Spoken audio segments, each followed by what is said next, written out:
हाँ, हेलो रामलाल। हाँ भैया। अरे बाबू, हम तुम्हें बोल रहे थे, तुम तो जो सूरत में कपड़ा फैक्ट्री में काम करता है ना। हाँ हाँ। अरे तो कपड़ा फैक्ट्री में काम करता है तो 2025 में चुनाव है। अच्छा। तो तुम्हें आना है ना वोट देने। हाँ भैया।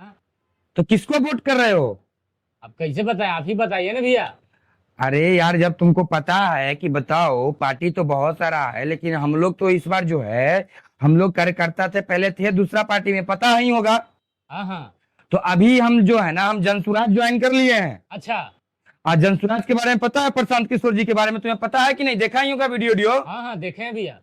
कैसा उनका क्या क्या लग रहा है तुमको? अरे पूरा माहौल बना हुआ है भैया। तो अब बस आ जाओ। और देखो, तुम नहीं चाहते कि तुम बिहार में आओ तो बिहार में काम करो? हाँ हाँ। चाहते हो या नहीं? यस या नॉट? Yes yes.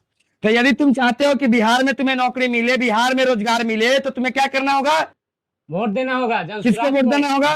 जनसुराज को तो भी। बस हाँ, जनसुराज को वोट देना होगा। तो इस चीज ध्यान रखना, आना है तो किसको वोट देना है? जनसुराज को। जनसुराज को वोट देना है। चलो बाबू, ठीक है, तो पहुंचो टाइम से। ठीक है भैया, प्रणाम।